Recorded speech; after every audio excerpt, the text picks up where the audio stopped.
कितने तेजस्वी लोग हैं हमारे पास, कितने शानदार विचार रखते हैं जी।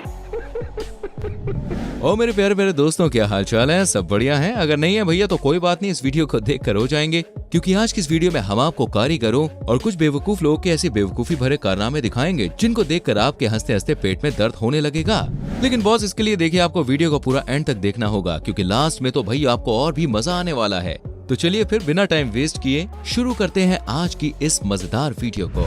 दोस्तों, अभी के टाइम पर लगभग सभी लोग अपने घरों में सीट टॉयलेट ही बनवा रहे हैं। अब यही बात सोचकर ये भाई साहब भी सीट टॉयलेट ले आए, लेकिन इन्होंने जिस मिस्त्री से टॉयलेट बनवाया वो कुछ ज्यादा ही दिमागदार निकला और उसने ऐसा टॉयलेट बनाया कि इस टॉयलेट को देखकर तो भैया मकान मालिक पर खून सवार है, लेकिन भाई साहब अब मिस्त्री फरार है।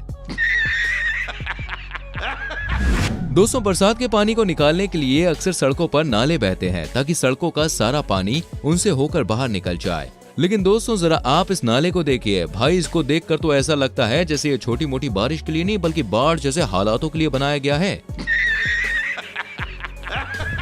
दोस्तों, बहुत सारे लोगों को ऐसा लगता है कि पढ़ाई लिखाई का जिंदगी में देखिए कोई मतलब नहीं है, और मान ले अगर कर भी ली तो कौन सी नौकरी लग जाएगी।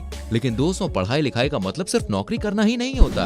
अरे, चोरी करने के लिए भी पढ़ाई लिखाई चाहिए। अब जैसे कि आप इन चोरों को ही देख लीजिए, ये बैंक में एटीएम मशीन चुराने गए थे, लेकिन बेचारे गलती से पासबुक प्रिंटिंग मशीन ही उखाड़ लाए। अब जरा इस व्हाइट शर्ट वाले चोर को तो देखो, ओ हो कैसे सीना तान के खड़ा है, जैसे चोर नहीं बल्कि कोई पुलिस वाला हो। दोस्तों, सिर्फ यहाँ पे ही ऐसा नहीं है, हमारे पास एक और उदाहरण है। अब आप जरा इन दोनों नमूनों को देखिए। पढ़ाई लिखाई के अभाव के कारण 100 रुपए के बजाय इन्होंने 250 रुपए का जाली नोट छाप दिया। सच में अगर इस सीन को मोदी जी देख ले तो भैया वो सिर्फ एक ही बात कहेंगे, भाइयों बहनों, यह देश बदल रहा है। दोस्तों, हमारे भारत देश की जनसंख्या में काफी ज्यादा वृद्धि हो गई है, और खास करके लॉकडाउन में। अब इसी बढ़ती जनसंख्या को रोकने के लिए सरकार एक नियम लेकर आई है कि एक आदमी को 2 से ज्यादा बच्चे पैदा नहीं करने चाहिए। अब इसी बात को लोगों तक पहुंचाने के लिए कई तरह की कोशिशें भी की जा रही हैं, जिनमें से एक कोशिश भाई ये भी है कि 2 बच्चे हैं मीठी खीर, बाकी है सब बवासीर। सच में दोस्तों, जिसने भी ये स्लोगन बनाया है ना, उसको मेरा दंडवत प्रणाम है भाई साहब। फ्रेंड्स, भारत की आधे से भी ज्यादा सड़कें ऐसी हैं जिन पर गड्ढे पड़े हुए हैं। समझ में नहीं आता भाई सड़क पे गड्ढे हैं या गड्ढों पे सड़क बना दी है, लेकिन फिर भी नगर निगम उन पर कोई ध्यान नहीं देता। अब इसी चीज से परेशान होकर लोगों ने दिमाग लगाया और जहाँ जहाँ पर गड्ढे पड़े हुए थे वहाँ पर पेड़ लगाने शुरू कर दिए। भाई अब तो सड़कों पर भी फल लगेंगे। जी हाँ, मेरा तो गेम बजाना पड़ेगा।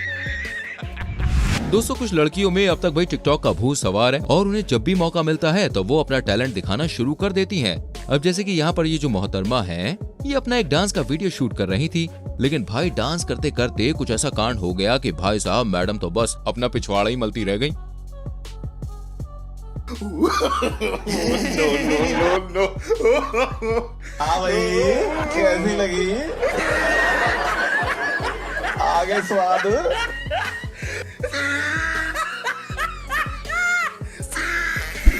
फ्रेंड्स, एक और सरकार जो है वो अपने स्वच्छ भारत मिशन के तहत लोगों के शौचालय बनाने में लगी है, और दूसरी ओर ये महान लोग शौचालय का ऐसा इस्तेमाल कर रहे हैं। भाई, अब शौचालय में दुकान कौन लगाता है यार, है? हमारे यहाँ ऐसा ही होता है। दोस्तों, आरआरसी रोड जो होती है, इसको अक्सर बनाने के कुछ सालों बाद ही ये बीच में से फट जाती है। खैर, अब तो भाई ऐसा नहीं होता क्योंकि ठेकेदार सड़कों के बीच में कट लगाने लग गए हैं, लेकिन पहले अक्सर ऐसा होता था। जैसे कि आप इस सड़क को देख सकते हैं, यहाँ पर ये सड़क फट गई थी, तो फिर क्या, किसी तेजस्वी पुरुष ने इसको टेप से चिपका दिया। वाह भाई, मानना पड़ेगा, क्या दिमाग लगाया। दोस्तों, सड़कों के दाएं बाएं और बीच में सफेद कलर की पट्टियां बनाई जाती है ताकि रात में जो लोग गाड़ी चला रहे हैं भाई, उनको अपनी सही साइड का पता चल पाए। लेकिन फ्रेंड्स, जरा आप इस सड़क को देखिए। भाई साहब, सड़क पर पट्टी बनाने वाले मजदूर के पास इतना सा भी टाइम नहीं था कि वो इस डाली को हटा दे। लेकिन चलो कोई ना, इसी बहाने सड़क पर डिजाइन तो बना। ये बड़ी अच्छी बात कही आप। दोस्तों, हम इंसानों में तो देखो भाई परिवार होते ही हैं। ये हमारा परिवार है, ये उनका परिवार है, लेकिन क्या आपने कभी गांव और शहरों का परिवार देखा है? अगर नहीं तो कोई बात नहीं, चलिए हम आपको दिखाते हैं। गांव का नाम है बाप, फिर दूसरा गांव है जिसका नाम है बीवी, फिर साली, फिर सहेली, फिर जेठानी और फिर देवरानी। सच में अगर दादा दादी और पोता पोती और मिल जाएं, तो फैमिली पूरी कंप्लीट हो जाए।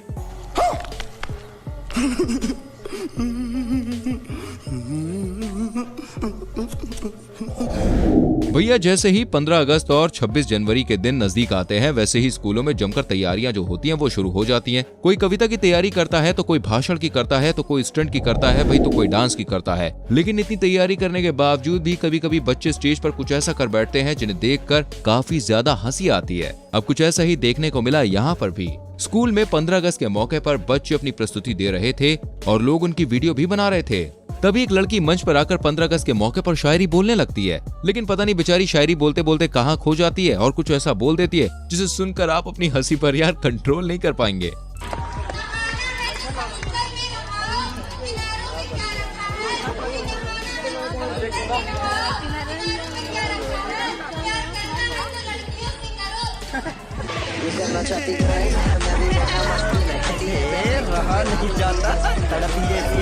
चलिए फ्रेंड्स, ये सब तो चलता ही रहेगा।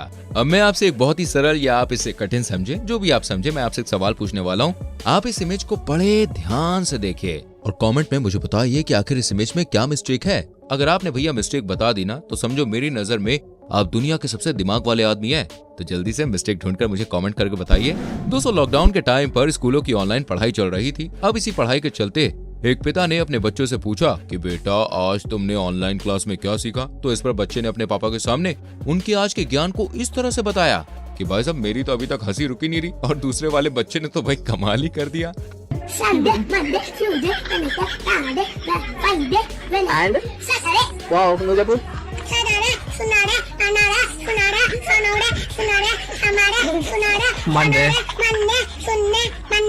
बस लायक है क्या? दोस्तों, जिंदगी में ऐसे बहुत सारे काम होते हैं जो कि हमें दूसरों से छुपा के करने पड़ते हैं, जैसे कि टॉयलेट। ये जिंदगी का दूसरा ऐसा काम है जो हमें लोगों से छुपा कर करना पड़ता है। और हाँ, मैंने दूसरा बोला, पहला नहीं, ठीक है? समझ रहे हो आप? लेकिन दोस्तों, जरा आप इस नजारे को देखिए। अरे जिंदगी का सबसे महत्वपूर्ण और छिपा कर करने वाला काम ये खुले में कर रहे हैं, और वो भी सीढ़ियों के बीच में। अरे भाई साहब, ये टॉयलेट है, टॉयलेट, कोई किचन नहीं जो खुला कर रखा है। दोस्तों, शहरों में अक्सर घर पतले होते हैं और सड़कें होती हैं, और भाई अपने गांव की तो बात ही अलग है। जितने लोग का शहरों में एक मोहल्ला होता है ना, इतनी जगह में लगभग गांव का एक आदमी अपना घर बना लेता है। चलो ये सब तो ठीक है, लेकिन जरा आप इस घर को देखिए। अरे ये घर है कि पापड़। और सबसे बड़ी सोचने वाली बात तो ये है कि आखिर इसमें लोग सोते कैसे होंगे। मेरे ख्याल से तो खड़े खड़े सोते होंगे। लेकिन भाई, असली नाम का हकदार तो मिस्त्री है, क्योंकि ये मुजस्सिमा उसी ने तो तैयार किया है। क्योंकि ये मुजस्सिमा तो उसी ने तैयार किया है, तो फिर इनाम तो बनता है। बात तो सही है। चलिए दोस्तों, हर बार की तरह इस बार भी जाते जाते आप मेरे एक सवाल का जवाब देते जाइए। वैसे सवाल नहीं, बल्कि मेरा एक कंफ्यूजन है। कंफ्यूजन ये है कि इस बंदे के हाथ में लैपटॉप है या फिर कैलेंडर। वैसे मुझे तो लैपटॉप लग रहा है, लेकिन क्या पता भैया, हमारे यहाँ कुछ भी हो सकता है। और हाँ, अगर आपने वीडियो यहाँ तक देख ली है तो भाई पक्का आपको मजा आया होगा। मुझे पता है कि आपने चैनल सब्सक्राइब कर दिया होगा, बेल आइकन प्रेस कर दिया होगा, जिससे आने वाली वीडियोस आपसे मिस ना हो। Very good. वीडियो को लाइक करें, शेयर करें, कमेंट करके बताओ वीडियो कैसी लगी। मिलते हैं अगली वीडियो में। Till then, bye bye, take care.